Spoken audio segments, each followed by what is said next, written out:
At the Isaac Wolfson Stadium today to launch its election manifesto. Our reporters on the ground, we have Lerato Tipa and Daidley Pulser, but we go right now to Lerato Tipa. Lerato, how things are developing there? Is the stadium filling up? The stadium is slowly picking up. They are expecting 8,000, but it still remains to be seen if they will make the 8,000 they are targeting.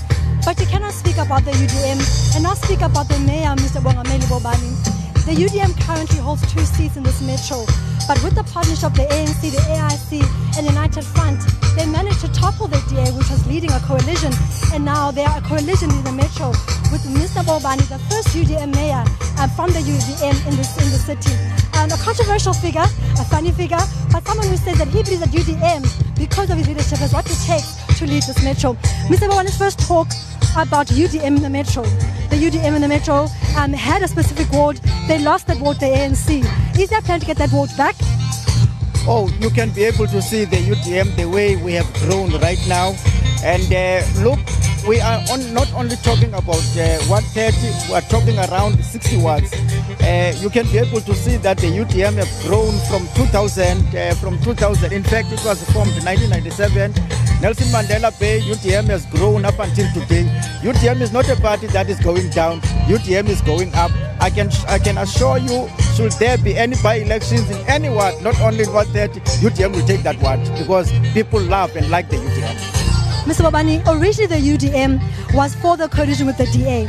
We then saw the UDM being part and parcel of those that took the DA away, and now has partnered with the same party, the ANC, that they continue to criticize. Is that not perhaps contradiction, irony on your part as the UDM? Look, this is a coalition government, and there's no winner here. ANC didn't win the elections, the DA didn't win the elections. The electorate, the voters, wanted us to work together, regardless of any party, because the interest of our people is our interest. So service delivery doesn't have ANC, doesn't have UDM. Service delivery must be there because the people, the Nelson Mandela residents, they must actually get their service delivered. Yes, we did work with the DA, but things didn't work out. You can be able to see what they have done. Well, if you're not interested to talk now about any other party, we're campaigning right now. We want the people to vote for the UDM. We're not going to criticize, other parties. We want people to vote for the UDM. That's why you see here thousands of people are here, and the stadium is still going to be filled because a lot of people are actually outside. So the UDM is moving. Mr. Bobani, also when we speak about the service delivery issues, you are the mayor in this metro, so you are well aware of the issues that people are facing, a backlog in housing, no electricity. What other issues have you identified as the mayor of this metro, and as the UDM, as the mayor, how do you plan to address these issues as you are part of this manifesto this afternoon? Yes, look, job creation. Job creation is number one. Our people, a lot of our people are not working, and we are there as the collective government, not only the UDM, as the collective government, we are there for our people. Look, that is one of the UDM priorities, to make sure that the people are actually getting the job. And in this government, you can be able to see right now, I mean, for instance, last year, much that they talk about the SMMEs, we managed to create more than 3,000 jobs.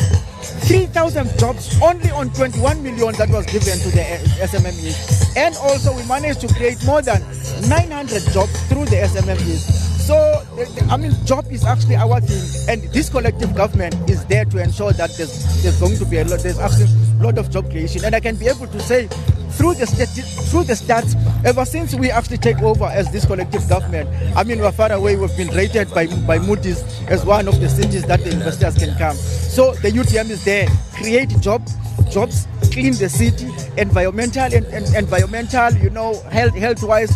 So the UDM is here to ensure that the residents of South Africa are benefiting for their services. Well, that was the mayor of the Nelson Mandela Bay, Mr. Bobani, saying that the UDM is the only solution to dealing with the issues of the metro, saying that they had a budget of 21 million, and in that 21 million, they were able to create 3,000 jobs. But there are people to speak into that, and we've got people from young people from the UDM. The party says that in its electoral structures, it's grooming young people to in future take over the party. One of those young people right now is joining me, Mr. Sivile. In the party right now, the UDM, is there room for growth for young leaders to be on the forefront of change in this country? Of course, yes, there is. as you can see that I'm here, and I am one of those faces of the youth in the UDM, and you can see the Kwankwas, the Mpulus, and you see that there is growth at the second layer leadership in the UDM. Does the UDM in itself, when you look at it in a nutshell, does the UDM manifesto, its principle, what it stands for, still appeal to the average young person who is now looking as to where do I put my vote, with issues with the ruling party, issues with other opposition parties? When people look now for alternative, do you think that the young people do see the UDM as an alternative to vote for? Exactly. UDM it is an alternative party because one of the pillars of the UDM is integrity. And Bantu Holomisa has shown that leaders of UDM should behave in a certain manner that it will be good to the nation. And again, UDM is an alternative party because you can see that all the UDM members are not involved in the corrupt tendencies that are happening in South Africa. And the youth can see that there are young leaders here who are leaders of integrity, and they can look upon those leaders. As a young person who now has to advocate for the UDM, why would you say that people must vote for you as a young person? What as a young person can I get if I do vote for the UDM? Young people of South Africa should vote for UDM because UDM will be advocating for a corrupt-free nation, for jobs for young ones, and for free education for all. Well, that was a young person from the UDM, Mr. Sivile, saying that the UDM is going to advocate for free education from all. But like I said earlier on, it's all promises, but in the end, it's only going to be about who goes to the polls, how many people got the votes, and do they vote for the UDM? Does the manifesto speak to current issues faced by young people, such as unemployment? Does it speak to service delivery issues such as water, sanitation? But it's about people, and our reporter, J.D. Polster, is with people. What's happening in your side of the world, Jay?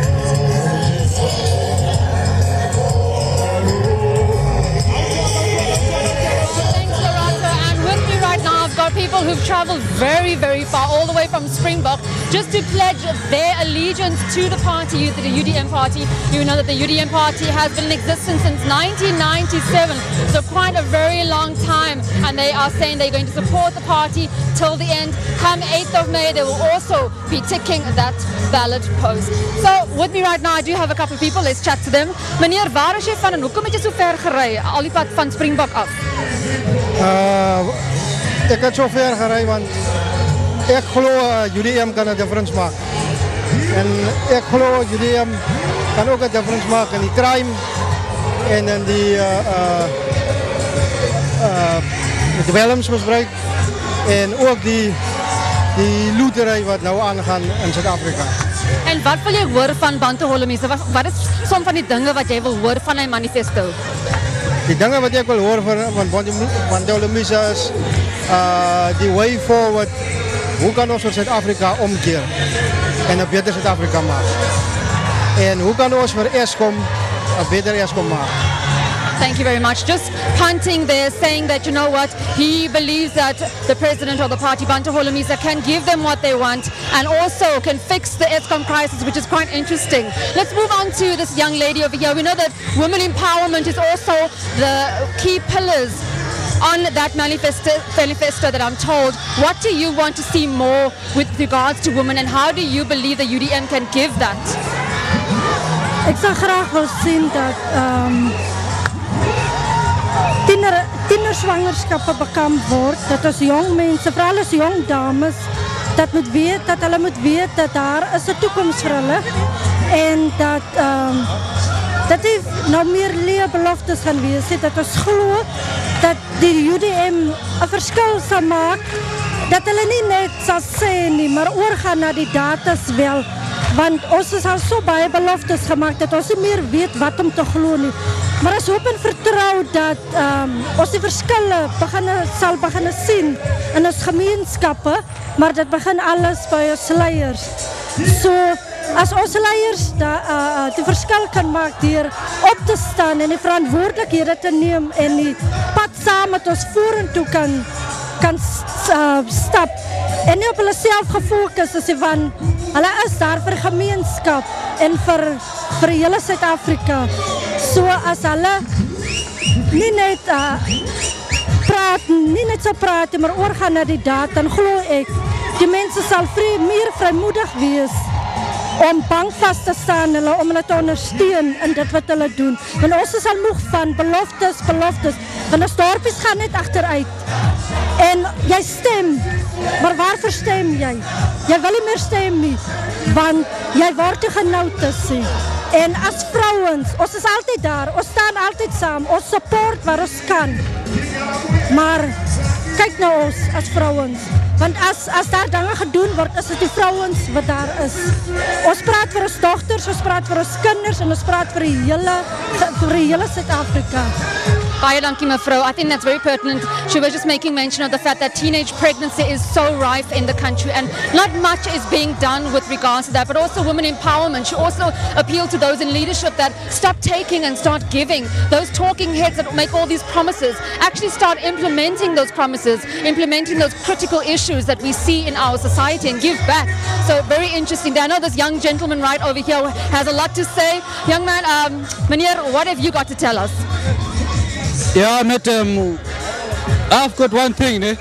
I wish UDM can say to us, don't sleep with others with the same blanket. I know and trust them. They've got a solution for South Africa. You see, we are here for them. And then after that, we want to see a program of action because a lot of things have been said. What we are here now for, you want action, not we talk, they, you see, one action on, you understand? Thank you very much, sir. I think a lot of people on the ground are sharing that sentiment. They want action. They want people to actually run the baton and actually tell the government that these are the things that need to be done, and they really believe that the UDM is that government. Lerato, a lot of interesting comments coming from the ground there, but what have you got for us?